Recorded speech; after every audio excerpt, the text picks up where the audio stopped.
সুপ্রভাত শ্রোতা বন্ধুরা,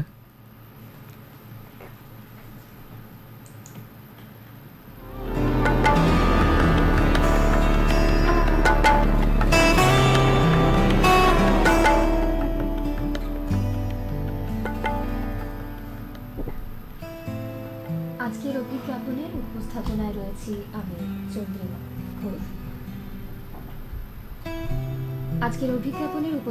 রয়েছি আমি Chandrima Ghosh.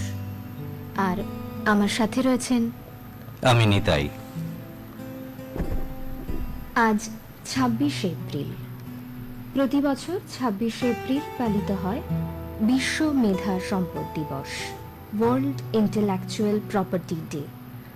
World intellectual property organisation ২০০০ সালে মেধা সম্পদ অধিকার সম্পর্কে সচেতনতা বৃদ্ধি এবং মানুষের উদ্ভাবনী শক্তি ও সৃজনশীলতাকে উৎসাহিত করার লক্ষ্যে এই দিনটি নির্ধারণ করে।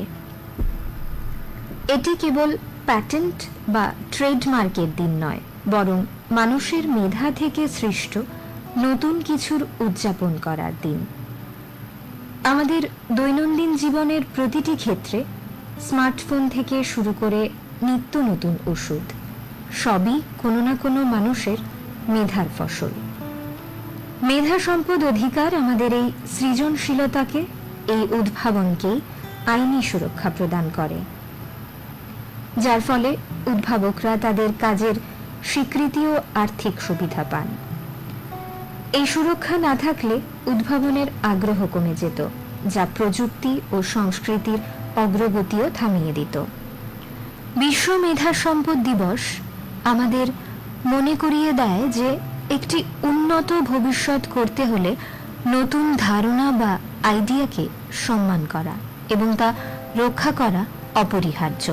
এটি উদ্ভাবক, শিল্পী, উদ্যোক্তা এবং সাধারণ মানুষকে অনুপ্রাণিত করে। এবছরের theme IP and sports, ready set innovate. আর এর সময়ে কৃত্রিম মেধা বা এআই এর যত বাড়ন্তই থাকুক না কেন, মানুষের অকৃত্রিম মেধা সম্পদের গুরুত্ব অতুলনীয় এবং চিরকালীন।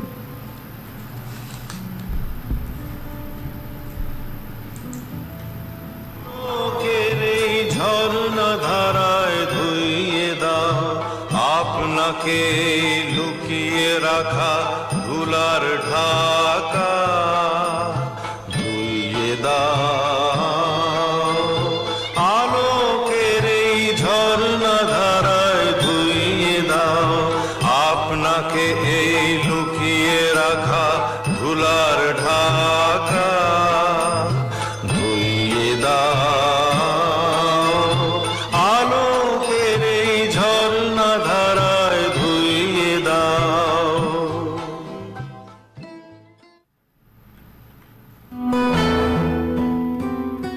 এবারে আজকের দিনটিতে ইতিহাসের পাতায় কি কি ঘটনা ঘটেছে একটু দেখা যাক। ১৯১৯ সালের আজকের দিনটিতেই লিগ অফ নেশন প্রতিষ্ঠিত হয়। আজারবাইজানকে সোভিয়েত ইউনিয়নের সাথে যুক্ত করা হয় ১৯২০ সালের আজকের দিনটিতেই। ১৯২০ সালের আজকের দিনটিতেই পোল্যান্ড ও রাশিয়া যুদ্ধ ঘোষণা করে। এছাড়াও আজকের দিনটিতেই ফরাসি দার্শনিক জ্যাক রুসো ১৭১২ সালে জন্মগ্রহণ করেন।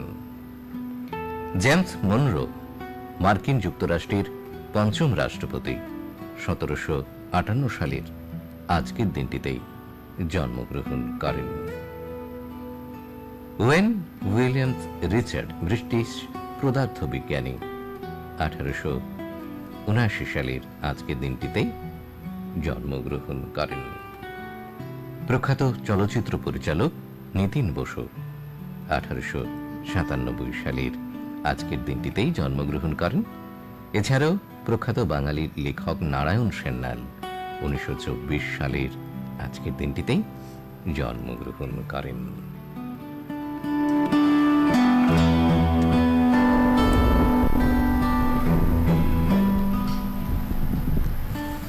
শ্রোতা বন্ধুরা, এবার লিখছি তোমায় পর্ব। প্রসঙ্গক্রমে জানিয়ে দিই অভিজ্ঞাপন অনুষ্ঠানের মে মাসে চিঠি লেখার প্রথম বিষয়। পিতানোহসি পিতানোবোধি কথাগুলি ঋগ্বেদের একটি মন্ত্রের অংশ। এর অর্থ তুমি আমাদের পিতা, তুমি আমাদের জ্ঞানদাতা। জীবনের পথে চলতে গিয়ে আমরা প্রত্যেকে কারো না কারো কাছে ঋণী। তার থেকে আমরা জ্ঞান অর্জন করি। হতে পারেন তিনি আমাদের প্রিয় রবীন্দ্রনাথ, অথবা আপনার জীবনের এমন কেউ যিনি আপনাকে সত্যিকার অর্থে পথ দেখিয়েছেন। অভিজ্ঞাপন অনুষ্ঠানের মে মাসে চিঠি লেখার প্রথম বিষয় পিতানোবোধি, অর্থাৎ তুমি আমাদের জ্ঞানদাতা। এই বিষয়কে কেন্দ্র করে আপনাদের হৃদয়ের কথা, স্মৃতি, কৃতজ্ঞতা আর শ্রদ্ধার অনুভূতি আমাদের কাছে চিঠির মাধ্যমে পাঠান। আপনার কলমে উঠে আসুক সেই মানুষটির কথা যার জ্ঞান ও প্রেরণা আপনাকে আজকের জায়গায় পৌঁছে দিয়েছে। আপনার লেখা পাঠিয়ে দিন আমাদের দপ্তরে অথবা ইমেলে। আমাদের মেইল আইডি radioagartala@gmail.com। চিঠির শব্দ সংখ্যা 200 থেকে 250-এর মধ্যে রাখবেন। আরেকবার মনে করিয়ে দিই, অভিজ্ঞাপন অনুষ্ঠানের মে মাসে চিঠি লেখার প্রথম বিষয় পিতানোবোধি।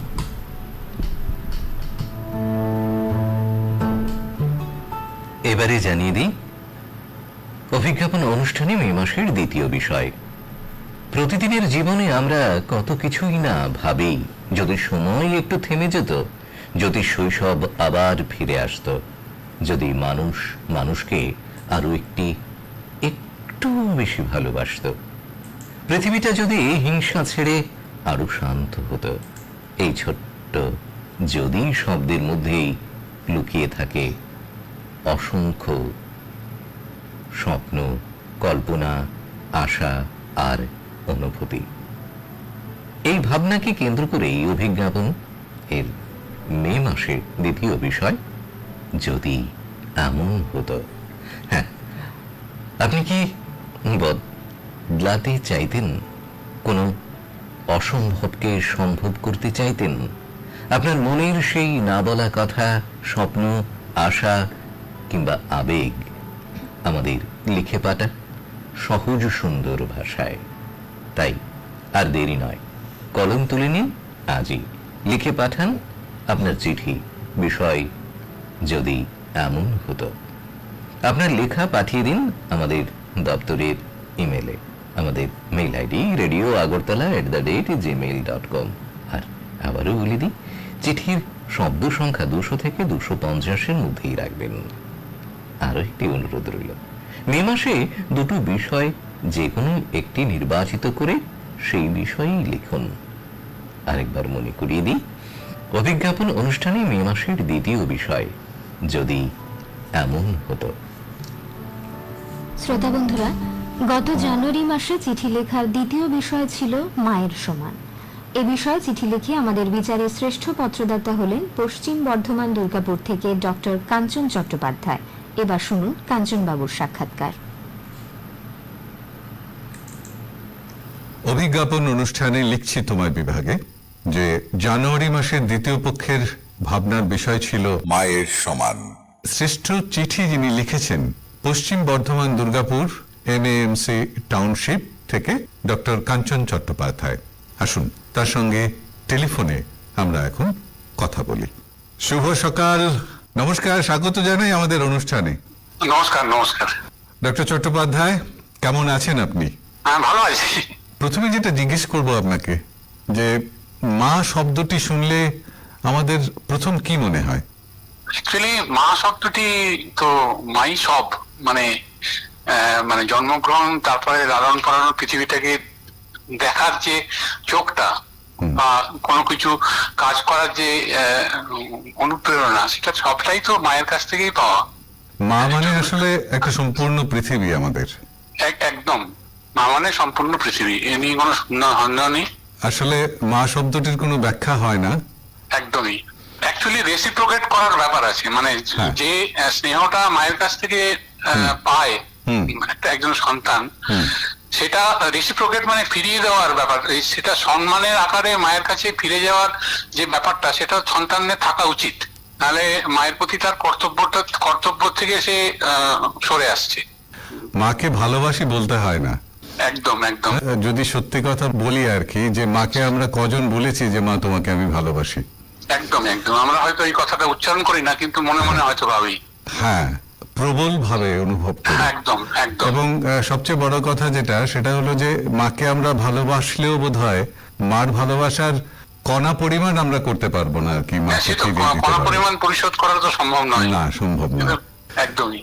যাই হোক, প্রথমে যেটা আপনার কাছে জানতে চাইছি, যে আপনি চিঠি লিখছেন, লিখে চলেছেন, এটা কি আপনার মানে একটা শখের মধ্যে পড়ে, না আপনার চিঠি লিখতে আপনার ভালো লাগে, বা আমাদের এই অনুষ্ঠান শুনে আপনার মনে হলো যে চিঠি লেখা দরকার? না, এবার আমি একটু বলি। সেটা হচ্ছে যে আমি ইঞ্জিনিয়ারিং কলেজে বিভাগীয় প্রধান হিসেবে কাজ করতাম। আচ্ছা, ঠিক আছে। তো ওখানে অর্ক বন্দ্যোপাধ্যায় বলে আমার একজন সহকারী শিক্ষক আছে। তো সে আমাকে আমার বিভিন্ন সময় আমার কথাবার্তা শুনে ও আমাকে বলতো যে স্যার আপনি লিখছেন না কেন? আপনি তো যেভাবে কথা বলেন, যেভাবে আপনার বাচনভঙ্গি, হ্যাঁ, বা হিউমারাস টান রয়েছে, সেক্ষেত্রে আপনি কেন গুছিয়ে কথা বলতে পারেন, তো সেক্ষেত্রে আপনি লিখছেন না কেন? তো সেটা শুরু হয়েছিল আজ থেকে 5 বছর আগে। একটি রম্য রচনা পত্রিকায় আমি একটি লেখা লিখি এবং সেটা নির্বাচিত হয়। তারপর থেকে কবিতা লেখা বা ছোট ছোট গল্প লেখা, অনুগল্প, এই জায়গাতে আমি চলে আসি। ঠিক আছে। এইবারে একজন বেতার প্রেমিক আছেন সাধন মুখোপাধ্যায়, বাঁকুড়ায় বাড়ি তার। আচ্ছা। তো উনি আমার পরিচিত। হঠাৎ করে উনি আমাকে বললেন যে আপনি তো লিখছেন যখন, তখন বেতার প্রেমিক হতে আপত্তি কোথায়? আচ্ছা। আপত্তির কিছু নেই, আমি লিখলে আমার চিঠি নির্বাচিত হবে কিনা আমি কি করে বলবো? তো বলছে যে না, আপনি লেখা শুরু করুন। তো প্রাত্যহিকীতে প্রথম লেখা লিখলাম। প্রাত্যহিকী তো মানে অনেকেই চিঠিপত্র লেখে, হয়নি। প্রাত্যহিকীতে আমার চিঠি পড়েছে অনুগল্প, মাননীয় শিউ, তারপরে প্রত্যুষা, সাতসুরে অনুভব, তারপরে আপনার আকাশবাণী মুর্শিদাবাদ, রেডিও আগরতলা। আমি সব জায়গাতেই চিঠি লিখি, কেননা এখন আমি অবসর জীবন যাপন করছি। গত 31শে অক্টোবর 2025 থেকে আমি অবসর জীবন যাপন করছি। তার ঠিক আগের থেকেই আমি লেখা শুরু করেছি। আচ্ছা। হ্যাঁ, এবং খুব সাধারণ ভাবেই এই লেখাগুলো মাঝে মধ্যেই পড়ে, এবং নিয়মিত ভাবে, মাঝে মধ্যে বললে ভুল হবে, নিয়মিত ভাবেই আমার চিঠি পড়া হয়। সেটাই আমার মোটিভেশন। আর আমার বন্ধু বান্ধবরাও আমাকে উৎসাহ দেয় যে স্যার আপনার চিঠি তো পড়েছে, শুনলাম, বা রেডিও আগরতলা শোনে। এবং এই সাধন বাবু আমাকে এই কথাটা অনেকবার বলেছেন যে আপনি অন্তত চারদিকে ছড়িয়ে দিন যে বেতারের প্রতি যে অনীহাটা মানুষের মধ্যে ছিল, সেটা যেন কেটে যায়। মানে আপনার মতো লোক লিখছেন, আপনার অনেক ছাত্র আছে, ছাত্রী আছে, আপনার অনেক কলিগ আছে। আমি আগে এমএমসি কোম্পানিতে চাকরি করতাম, সিনিয়র ডিজাইন ইঞ্জিনিয়ার পদে। তারপরে কোম্পানি বন্ধ হয়ে যায়, মানে রুগ্ন কোম্পানি হওয়াতে বন্ধ হয়ে যায়। তারপরে আমি শিক্ষকতার লাইনে আসি। আমার পড়াশোনা জলপাইগুড়ি গভর্নমেন্ট ইঞ্জিনিয়ারিং কলেজ থেকে বিটেক, তারপরে এমটেক এবং পিএইচডি আরি কলেজ দুর্গাপুর, মানে এনআইটি দুর্গাপুর। আচ্ছা। হ্যাঁ, তারপরে তো এই শিক্ষকতার লাইনে এসেছি। যেহেতু আমার পিএইচডি আছে বলে আমি শিক্ষকতার লাইনে বিভাগীয় প্রধান পর্যন্ত কাজ করেছি। এখন আপনি দুর্গাপুরেই তো আমি দুর্গাপুরেই থাকছি। আচ্ছা আচ্ছা আচ্ছা।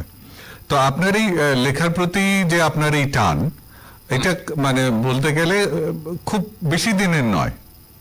না, বেশি দিনের নয়। মানে আমি ধরুন, আমি আপনাকে বলছি যে 2025-এর এপ্রিল মাস থেকে আমি আমার এই রেডিওতে বেতারে চিঠিপত্র পাঠাতে শুরু করি। আচ্ছা, ঠিক আছে। এবারে আমার চিঠি প্রকাশিত হয় অনুগল্পতে। আচ্ছা, বুঝতে পেরেছি।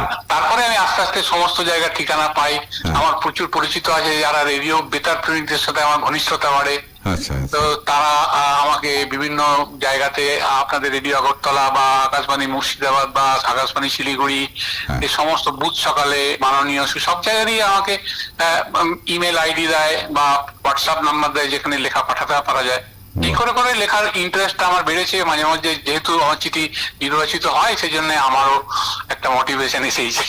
নিঃসন্দেহে নিঃসন্দেহে। আপনার এখন যারা বলেন যে আকাশবাণী আগরতলা কেন্দ্রে আপনি চিঠি লিখেছেন, আপনার চিঠি নির্বাচিত হয়েছে এবং শ্রেষ্ঠ চিঠি হিসেবে নির্বাচিত হয়েছে, এটা নিঃসন্দেহে আপনাকে যেমন একটা ভালো লাগায় ভরিয়ে দেবে, ঠিক তেমনি আপনার যারা কাছের রয়েছে, জানাশোনা রয়েছে, তারা যখন শুনবে যে এই ব্যাপারটা হয়েছে, তারাও নিশ্চয়ই উৎসাহিত হবে চিঠি লেখার ক্ষেত্রে।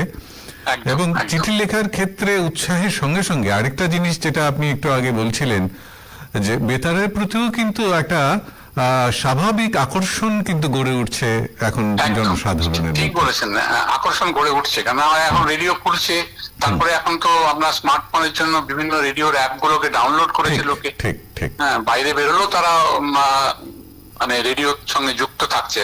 হ্যাঁ, এটা তো আপনি স্বীকার করবেন না যে বেতারের যে রোমাঞ্চ আছে সেটা কিন্তু আর অন্য কোথাও নেই। একদমই নেই। তো আমাদের তো সময় খুব কম, তো আমি আশা করব এই চিঠি লেখার যে প্রক্রিয়াটা রয়েছে এটা আপনি বজায় রাখবেন, আমাদের চিঠি লিখবেন, এবং তার একদম। থেকেও বড় কথা অন্যদেরও বলবেন আকাশবাণী আগরতলা এই নিশ্চয়ই, ধরনের আপনাদের সব থেকে একটা ভালো যে জায়গা রয়েছে রেডিও আগরতলা, যেটা অন্য কোনো অনুষ্ঠানে নেই, এটা আমি একদম সদর্পে বলছি, যে আপনারাই একমাত্র মেল করে জানান যে আপনার চিঠিটি অমুক তারিখে অমুক সময় পড়া হবে। হ্যাঁ। এবং এই যে মেলটি পাই যখন, তখন আমি খুব স্বাভাবিকভাবে আমার বন্ধু বান্ধবদের ফোন করে বলে দিই যে এই আমার চিঠি পড়া হবে অমুক সময়ে, তোমরা কিন্তু রেডিওটা খুলো। আমাদের শুভেচ্ছা নেবেন, ভালোবাসা নেবেন, প্রণাম জানবেন, খুব এবং ভালো লাগলো আপনাদের সাথে কথা বলে, পরিচিত হয়ে। এবং নিশ্চয়ই। আপনাদের সব থেকে ভালো একটা ব্যাপার বলছি, যে লিখছি তোমায়, এই যে অনুষ্ঠানটার নাম, মানে এই যে প্রাত্যহিকী, প্রত্যুষা বা আরো অন্যান্য নামগুলো যেগুলো এসছে, এই লিখছি তোমায়, এটা আমাকে খুব মানে আকর্ষণ করে আর কি। আচ্ছা, মানে আমি কাউকে লিখছি কিছু, লিখছি লিখছি তোমায় তোমায়। অনুষ্ঠানে হ্যাঁ। আমার লেখা পাঠাচ্ছি। অনেক ধন্যবাদ। খুব ভালো। চিঠি লেখা চলতে থাকুক। আমাদের অশেষ ধন্যবাদ। ভালো থাকবেন, নমস্কার। অভিজ্ঞাপনে লিখছি তোমায় বিভাগে জানুয়ারি মাসের দ্বিতীয় পক্ষের বিষয় ছিল মায়ের সমান।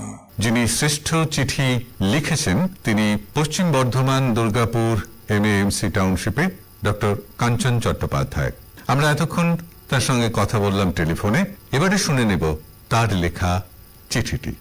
মায়ের আদেশ পালন করতে প্রতিকূল পরিস্থিতিতে নদী সাঁতরে পার হয়েছিলেন স্বয়ং বিদ্যাসাগর মহাশয়। ছোট বড় সকলেরই জানা সেই বিশেষ ঘটনার কথা। মায়ের ইচ্ছা অনুযায়ী বীরসিংহ গ্রামে স্কুল ও ছাত্রাবাস প্রতিষ্ঠা করেছিলেন। একদিকে যেমন গভীর শ্রদ্ধা ও ভক্তির সম্মান দিতেন তার মা প্রভাবতী দেবীকে, অন্যদিকে মা বলতে নেতাজি সুভাষচন্দ্র সমগ্র জননী জন্মভূমি অর্থাৎ সমগ্র ভারতবর্ষকে উপলব্ধি করতেন। তিনি আসলে তাঁর মায়ের অনুপ্রেরণায় দেশপ্রেমের শিক্ষা পেয়েছিলেন। আকাশের বিশালতা অথবা ভোরের সূর্যের স্নিগ্ধতায় স্বয়ং রবীন্দ্রনাথ ঠাকুর তাঁর মাকে স্মরণ করেছেন। তিনি বলতেন, মা শুধু একজন ব্যক্তি নন, বরং প্রকৃতির প্রতিচ্ছবি। মা শুধু রক্তমাংসের সম্পর্ক নয়, মা হলেন জীবন গড়ার কারিগর। সুজলা সুফলা শস্য শ্যামলা বাংলাকেও কাজী নজরুল ইসলাম মায়ের রূপেই তো দেখেছেন। তিনি তাঁর মা কবিতায় মায়ের অসীম মমতা, ত্যাগ ও ভালোবাসার এক চিত্র এঁকেছেন। শরৎচন্দ্রের সাহিত্যে মা হলেন এক কেন্দ্রীয় চরিত্র, যিনি জীবনের প্রতিকূলতার বিরুদ্ধে এক স্থির শক্তি হিসেবে দাঁড়িয়ে থাকেন। তাঁর কথায় মা কেবল জন্মদাত্রী নন, তিনি ত্যাগ, স্নেহ এবং নিঃস্বার্থ ভালোবাসার প্রতিমূর্তি। শরৎচন্দ্রের মাতা ভুবন মোহিনী দেবী কঠিন পরিস্থিতিতেও শান্ত ও ধৈর্যশীল ছিলেন। সেই কারণে শরৎচন্দ্রের সাহিত্যে নারী চরিত্রগুলির সংবেদনশীলতা ও দৃঢ়তার উৎস খুঁজে পেতে অসুবিধে হয় না। ডক্টর কাঞ্চন চট্টোপাধ্যায়, MAMC টাউনশিপ, দুর্গাপুর 10, পশ্চিম বর্ধমান 713210।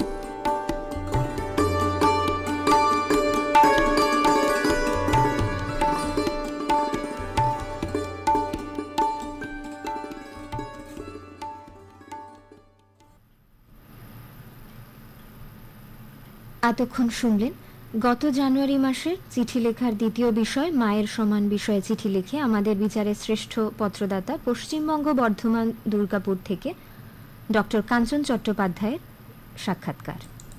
আপনি কি জানেন আপনার সন্তানের বয়স 5 ও 15 বছর পূর্ণ হলে আধার কার্ডে বায়োমেট্রিক আপডেট করা আবশ্যক? সময় মতো আপডেট না করলে আধার ইনএক্টিভ হয়ে যেতে পারে, যার ফলে স্কুলে বা কলেজে ভর্তি ও অন্যান্য সুবিধা পাওয়ার ক্ষেত্রে সমস্যা হতে পারে। অভিভাবকদের নিকটবর্তী আধার কেন্দ্রে গিয়ে বায়োমেট্রিক আপডেট করানোর অনুরোধ করা হচ্ছে ত্রিপুরা সরকারের গ্রামোন্নয়ন দপ্তর।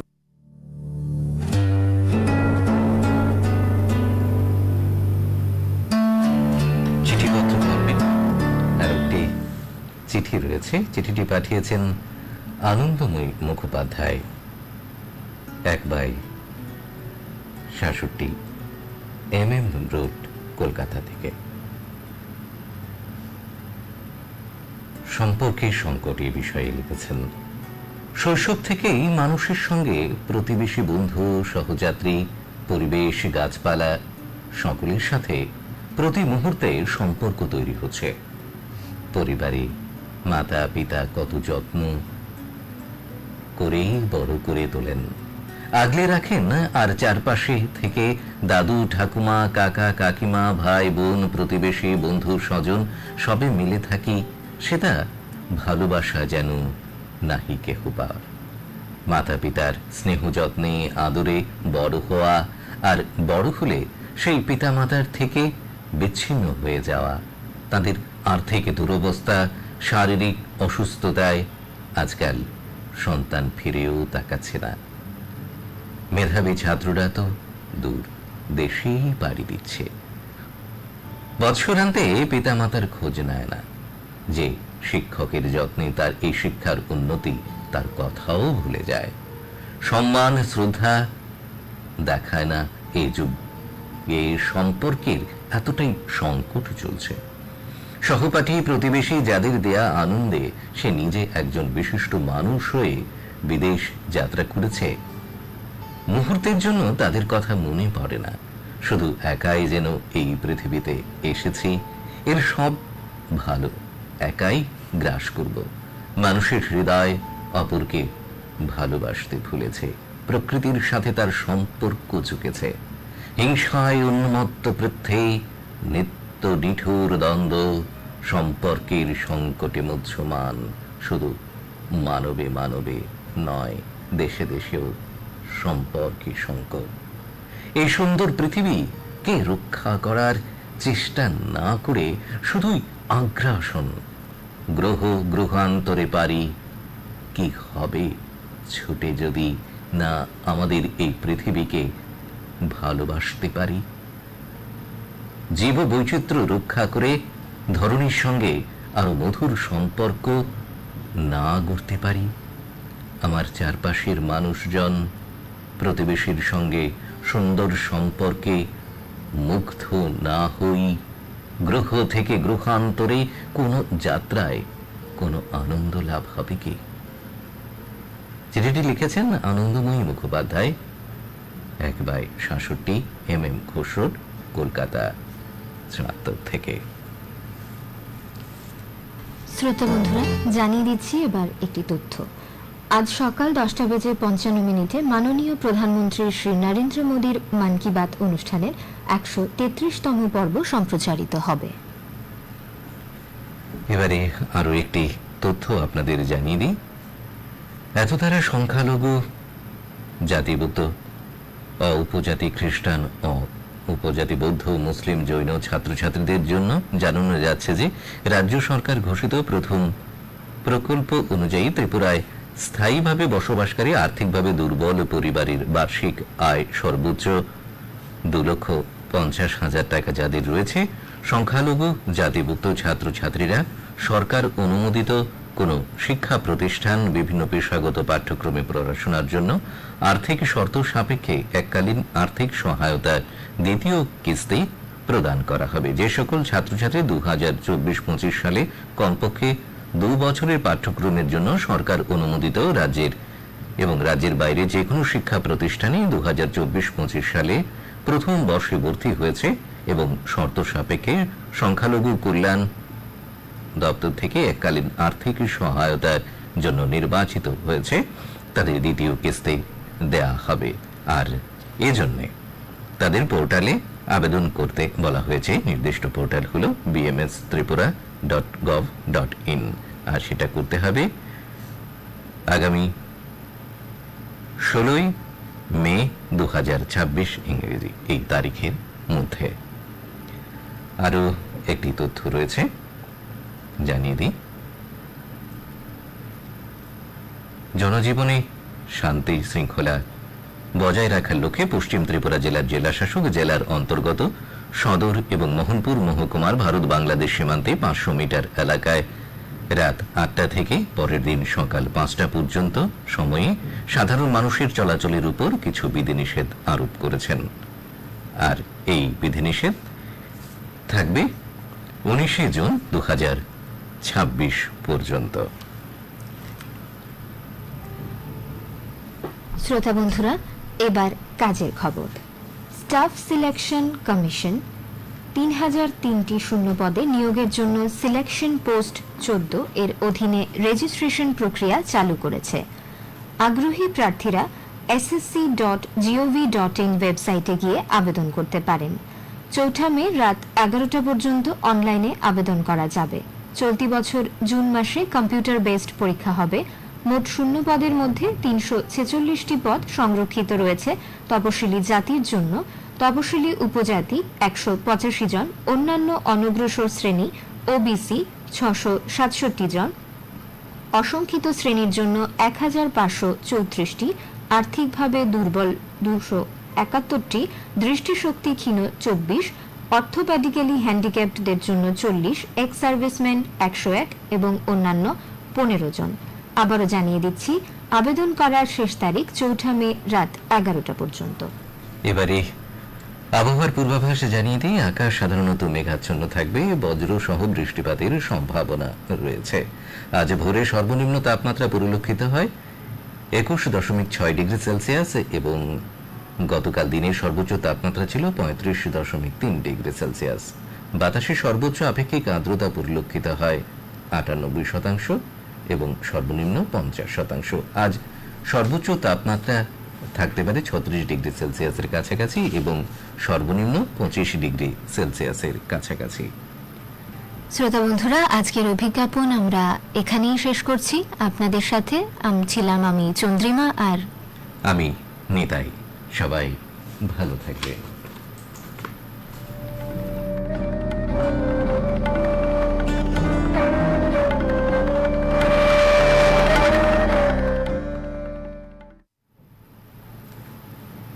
আকাশবাণী আগরতলা। এখন দিল্লি কেন্দ্র থেকে প্রচারিত সংবাদ এবং পরে শিলং কেন্দ্র থেকে প্রচারিত উত্তর পূর্বাঞ্চলীয় ইংরেজি সংবাদ রিলে করে শোনানো হচ্ছে।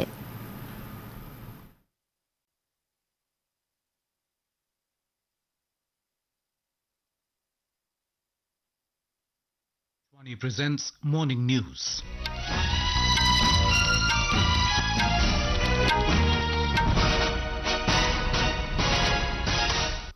Good morning, I'm Sunil Verma. The headlines. Prime Minister Narendra Modi to share his thoughts in Mann Ki Baat program on Akashvani at 11 a.m. today. Campaigning for second phase of West Bengal Assembly election intensifies. Star campaigners of various political parties to address a number of rallies to woo voters. Online LPG cylinder booking increases to 99% and OTP-based deliveries to over 94.5% across the country. US President Donald Trump evacuated from White House Correspondents' Dinner after gunshot heard in lobby. And in women's cricket, India registers 14 runs win over South Africa in the 4th T20 International at Johannesburg.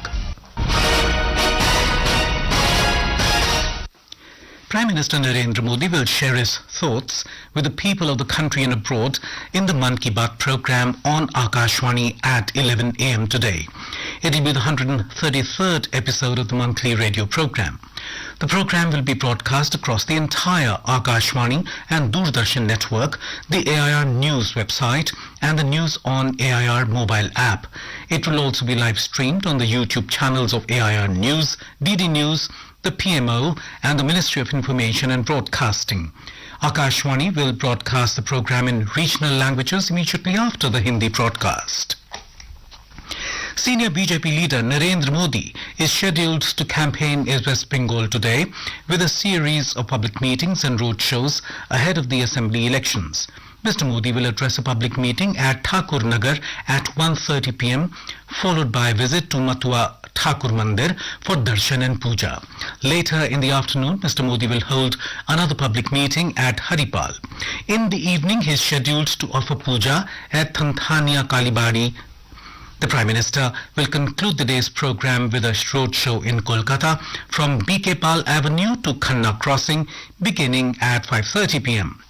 Trinamool Congress General Secretary Abhishek Banerjee is also scheduled to hold a number of rallies today.